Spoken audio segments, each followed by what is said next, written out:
حضرت بہاؤالدین زکریا ملتانی رحمۃ اللہ علیہ اور بابا فرید الدین گنج شکر رحمۃ اللہ علیہ ایک زمانے میں ہوئے۔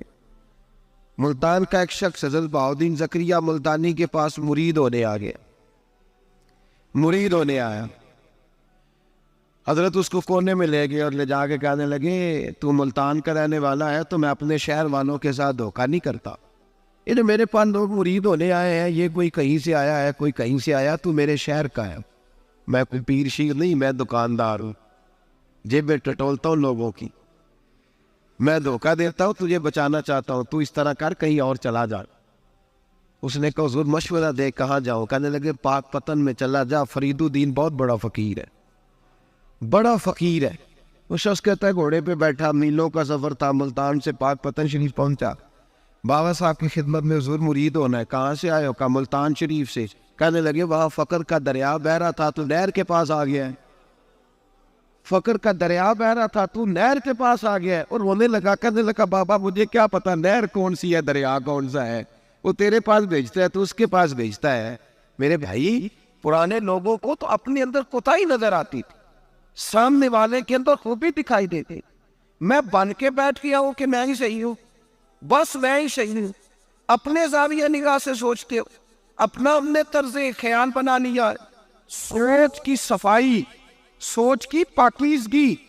حضرت بابا فرید الدین گنج شکر رحمت اللہ تعالی علیہ کی اماں کہتی ہیں جب میرا بیٹا پیدا ہونے والا تھا تو میں رب کی بارگاہ میں دعا کرتی تھی، اللہ اگر تو مجھے بیٹا دے تو اس طرح کا دینا بیٹا میرا ہو پر بندہ تیرا ہو، اے اللہ اگر بیٹا دینا تو اس طرح کا دینا، میرے اللہ اس طرح کی مجھے اولاد دینا کہ دودھ وہ میری چھاتی سے پیے پر شکر تیرا ادا کرے، اے اللہ اگر بیٹا دینا تو اس طرح کا دینا کہ قوت روٹی روزی وہ زمین پہ کھائے لیکن اسی زمین پر وہ تیرے دین کا سپاہی بھی بنے، وہ مجاہد فی سبیل اللہ بھی بنے۔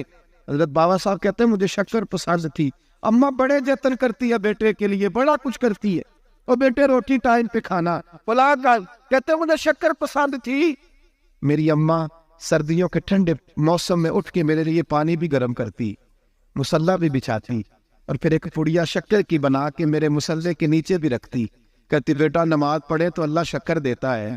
آپ فرماتے ہیں میں روز نماز کی 5 نمازوں کے وقت مصلی اٹھاتا تو پڑیا شکر کی ملتی، سکول اور مدرسے کے میں اپنے کلاس فیلوں کو بھی کہتا نماز پڑھو بڑی پیاری شکر ملتی ہے، کہتے میں روز شکر کھاتا۔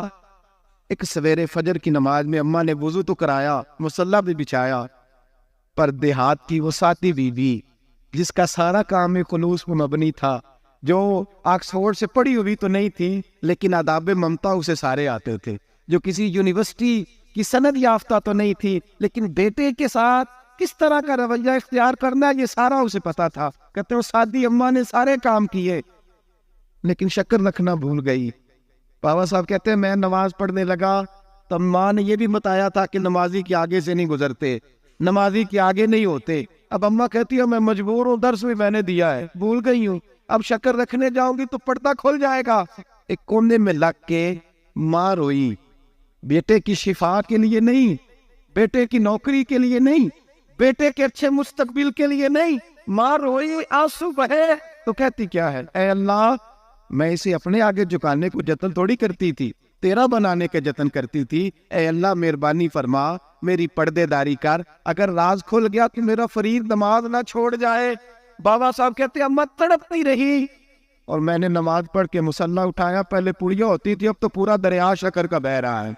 فرماتے ہیں میں نے وہ اٹھائی شکر کھائی اور میں نے چیخ کے کہا اماں جلدی آ، آج بڑی لذیذ ہے، آج شکر کوئی انوکھی ہے، اور آج تو کمال شکر دی ہے میرے اللہ نے، ایک پڑیا کی جگہ پورا دریا بہ رہا ہے۔ بابا صاحب رحمت اللہ علیہ فرماتے ہیں میری اماں آئی اور میری اماں نے بازو کھولے تو ماں کی ممتا ہی بتاتی ہے کہ اللہ کی رحمت کس طرح کی ہوتی ہے۔ کہتے میں نے اماں کے سینے سے لگا تو اماں رو کے کہنے لگی بیٹے پہلے میں شکر دیتی تھی، آج شکر بنانے والے نے شکر عطا فرمائی ہے۔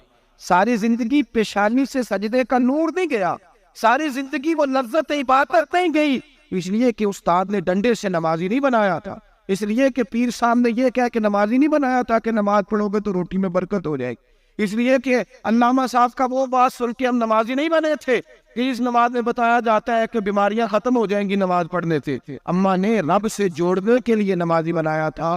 ساری زندگی بابا صاحب کہتے رہے اٹھ فریدا ستیا چاڑو دے مسیح, چلو اٹھ فریدا ستیا چاڑو دے مسیح, او تو ستا ہے رب جاگدا تیری ڈاڈے نال پرید. ساری زندگی نماز کی ٹریننگ دینا, اپنے بچوں کو اپنے رب سے جوڑنا, اپنے بچوں کو اللہ کے ساتھ ان کا تعلق بنانا, ان کو رب والا بنانا, انہیں رسول پاک کا غلام بنانا, یہ ڈیوٹی ہے ماں باپ کی. ایک بہت بڑے محدث ہیں, اتنے بڑے محدث ہیں کہ میرے نبی کریم کی مسجد نبوی میں وہ حدیث کے استاد رہے. حضرت ربیعہ بن عبد الرحمن نبی پاک کی مسجد نبوی میں حدیث کے استاد ہیں. اور حضرت حسن بصری جو جناب علی کے شاگرد ہیں وہ بھی حضرت ربیعہ کے شاگرد ہوئے. حضرت امام مالک جو 70 سال تک مدینہ اور مکہ میں حدیث پڑھاتے رہے وہ بھی حضرت ربیعہ کے شاگرد ہیں. ان کے والد کا نام تھا عبد الرحمن فروغ. تاریخ بغداد میں لکھا ہے کہ بنو امیہ کے دور میں تابعین کے زمانے میں جناب عبد الرحمن بن فروغ گھر سے چلے گئے. ایک روایت ہے بچہ چھوٹا تھا, ایک روایت ہے بچہ ابھی ماں کے پیٹ میں تھا, جہاد کرنے چلے گئے. اس دور میں یہ جہاد ہوتا تھا کہ ایک علاقہ فتح کیا تو مسلمان اگلے علاقے میں چلے گئے, اگلا فتح کیا تو اگلے علاقے, ایک کے بعد دوسرے لوگ پلٹ کے نہیں آتے تھے. حضرت عبد الرحمن گئے 30,000 دینار بیوی کو دے گئے, کہنے لگے سنبھال کے رکھنا. اور جہاد کرنے نکلے تو 27 سال تک گاڑی نہیں آئی, اور 27 سال کے بعد آئے تو حضرت ربیعہ محدث بن چکے ہیں, مسجد نبوی میں حدیث کے استاد ہیں, بیٹا بہت بڑا شیخ بن گیا. واپس آئے, ہاتھ میں نیزہ ہے, کالی داڑھی تھی ساری سفید ہو گئی, وجود بڑا تگڑا تھا, کمزوری آ گئی. آئے, نیزہ پکڑا ہوا ہے, گھوڑے پہ بیٹھے ہیں, مدینہ منورہ میں گھر ہے, دروازے پہ دستک دی. حضرت ربیعہ نے دروازہ کھولا, اندر داخل ہونے لگے تو کہنے لگے بابا تو کدھر گھستا آ رہا, کدھر؟ اس نے کہا تو پیچھے ہٹ, میرے مکان پہ کب سے قبضہ کر کے بیٹھا ہے. بات تیز ہونے لگی, آواز تھوڑی بزرگوں کی بلند ہونے لگی تو اندر سے زوجہ نے سن لیا. وہ دروازے کی اوٹ سے دیکھنے لگی تو پہچان گئی, کہنے لگی ربیعہ پیچھے ہٹ جا, یہ کوئی غیر نہیں ہے, تیرے والد گرامی ہے, یہ تیرے والد ہیں. اندر آئے, باپ بیٹا ملے, عصر کی نماز کا وقت ہو گیا, بڑا روئے. 27 سال کے بعد باپ لوٹا, 27 سال کے بعد بڑے روئے. نماز کا وقت ہوا تو حضرت ربیعہ جلدی سے وضو کیا, مسجد نبوی شریف چلے گئے. جناب عبد الرحمن فروغ نے بھی کھانا وانا کھانا تھا, کھانا کھانے بیٹھے تو حکم دیکھے شوہر کیا کرتا ہے. یہ نہیں پوچھا کہ 27 سال حال کیا رہا, پوچھنے لگے میں تجھے 30,000 دینار دے گیا تھا, وہ کدھر ہے؟ تو زوجہ کہنے لگی کھانا کھا لو, عصر کی نماز پڑھ کے آؤ, پھر بتاتی ہوں پیسے کہاں ہیں. آپ کی رقم بڑی اچھی جگہ پہ محفوظ ہے. کہتے ہیں میں نماز پڑھنے مسجد گیا, عصر کی نماز کے بعد میرے نبی پاک کے منبر پر ایک نوجوان بیٹھا ہے. گھر میں تو ان کا انداز ٹوپی پہننے کا تھا نا, سادے عام لباس میں, مسجد نبی میں جبہ پہنا ہے, سر پہ امامہ ہے, خوبصورت لب و لہجے میں رسول اللہ کے منبر پر بیٹھ کر, نبی پاک کے منبر پر بیٹھ کر, پتہ نہیں آپ کو اس بات کی لذت نصیب ہو رہی ہے کہ نہیں, عام جگہ نہیں, نبی پاک کے حضور کے منبر پر بیٹھ کر نبی پاک کی حدیثیں سنا رہے ہیں. اتنا بڑا مقدر. کہتے حضرت امام مالک جیسے لوگ, خواجہ حسن بصری جیسے لوگ کاغذ قلم لے کے حدیثوں کی سماعت کر رہے ہیں, ان سے درس لے رہے. جناب عبد الرحمن کہتے ہیں میری نظر اٹھی, کچھ بوڑھا ہو گیا تھا, کچھ اس وقت وہ ٹوپی میں سادے لباس میں تھے, پہچان نہ پایا. ایک شخص سے پوچھا یار ہے تو جوان پر اس کے چہرے کی نورانیت میرے دل کو بھا گئی ہے تو جوان پر اس کا حدیثیں بیان کرنے کا انداز میری طبیعت کو گھائل کر گیا. یہ کون ہے جو نبی پاک کی مسجد میں بیٹھ کے حدیثیں بیان کر رہا ہے؟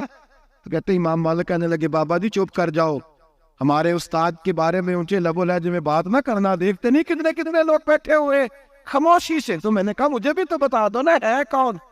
تو کہنے لگے کوئی عبد الرحمن فروغ نام کے بزرگ ہے, یہ ان کے بیٹے ہیں, ربیعہ نام ہے.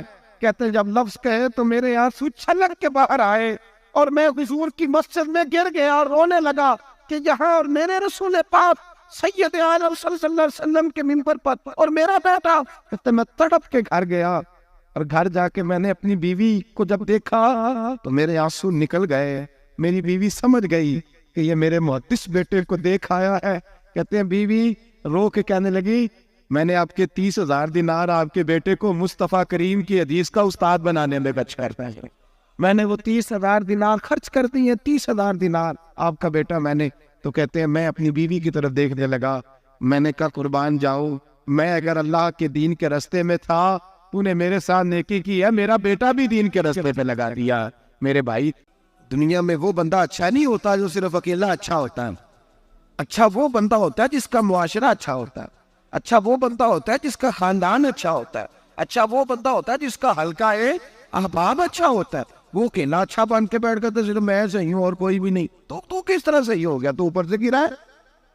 تو کس طرح ٹھیک؟ تیرا نہ باپ ٹھیک معاذ اللہ, نہ تیرا خاندان ٹھیک, نہ معاشرہ ٹھیک, نہ دوست ٹھیک, نہ پیر ٹھیک, نہ استاد ٹھیک, نہ کوئی سیاستدان ٹھیک. دنیا میں جب کوئی صحیح ہے ہی نہیں تو کہاں سے آ گیا اکیلا صحیح؟ یہ کیسے ممکن؟ یہ کس طرح ہو سکتا ہے؟ یہ انا پرستی ہے, یہ نفس کا دھوکہ ہے, یہ اندر کی کوتاہی ہے جو لوگوں کو بڑا بنا دیتے ہیں, پھر اسے لوگ چھوٹے نظر آنے لگتے ہیں.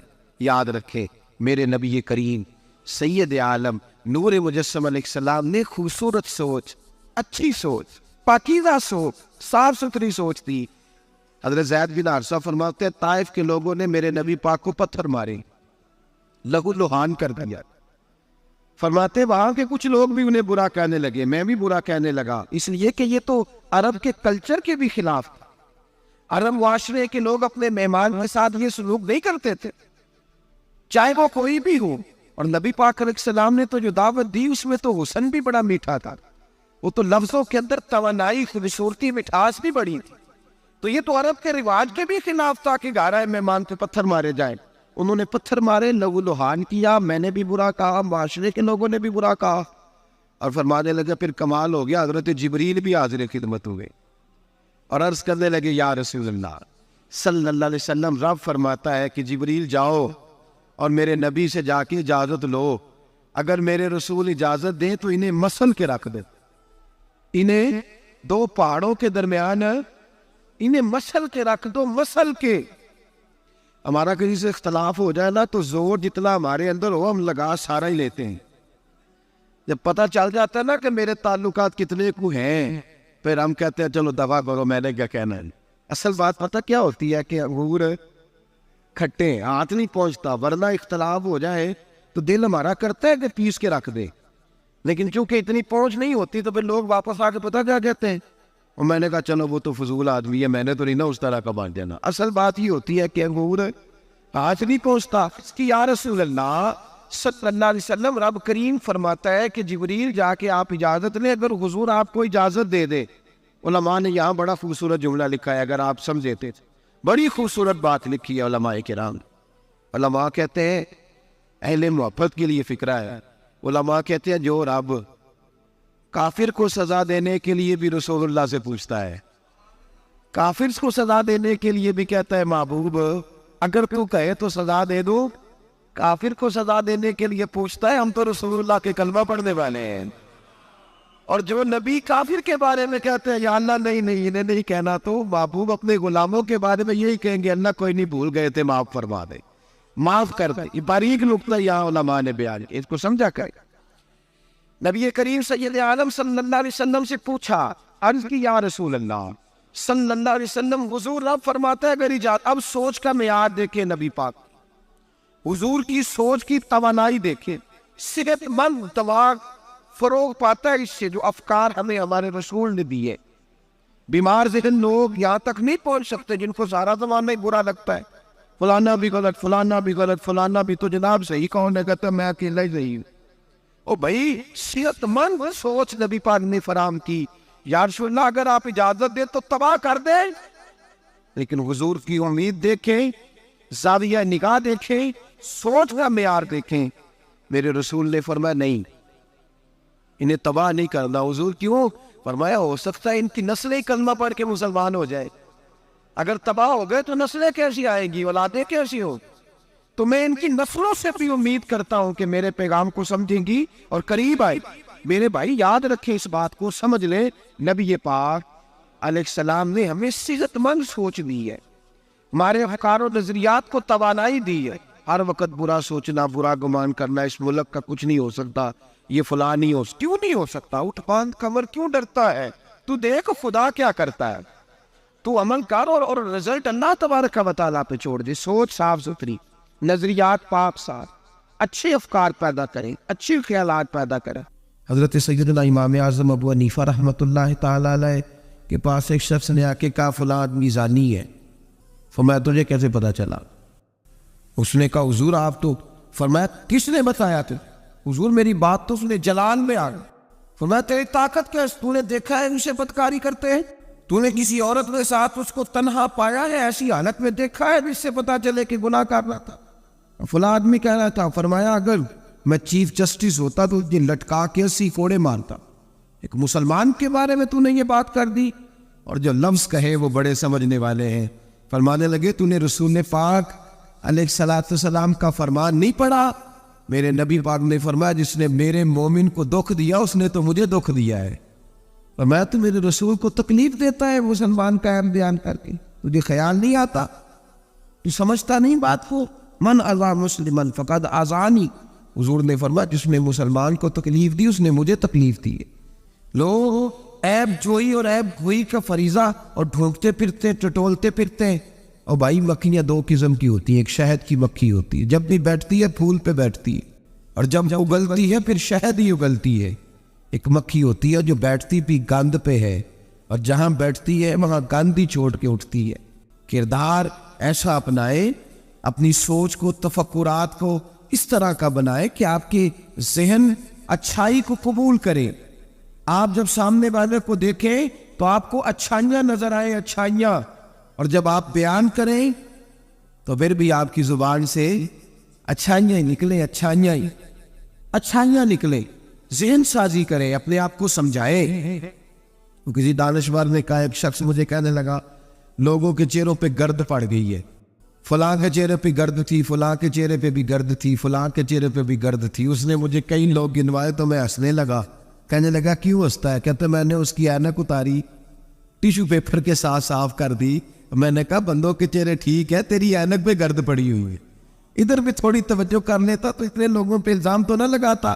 حضرت میاں صاحب بول پڑے، کہنے لگے برا بندہ میں لپن ٹریا، جاگتے ملیا نہ کوئی. برا بندہ میں، میاں صاحب کی بات ہے میری آپ کی نہیں، سانو تے 70-16 بجے دیہڑی دا.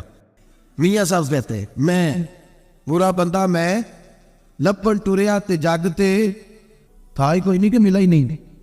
کہتے مجھے نہیں ملا، مجھے نہیں. سمجھ لیں بات، بزرگوں کے افکار کو سمجھے. کہتے مجھے ملا اس لیے کہ میری سوچ ہی بڑی اچھی تھی، جو مجھے ملتا میں اس کے اندر اچھائیاں پیدا کر لیتا.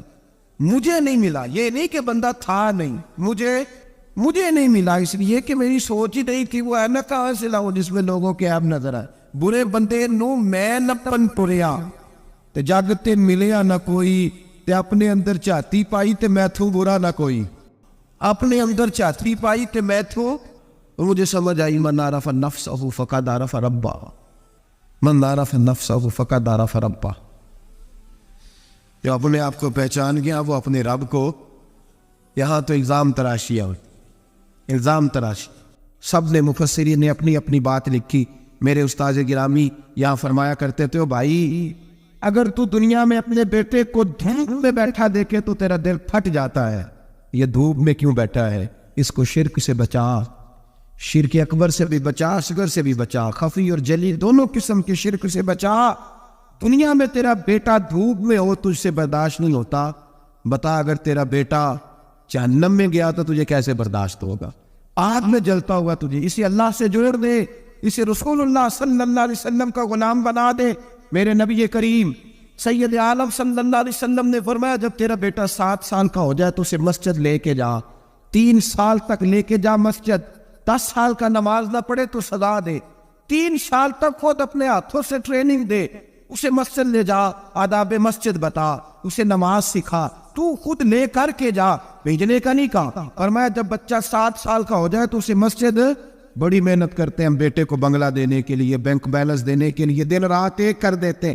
خدا را سے نمازی پر بنانے کی بھی محنت کرو.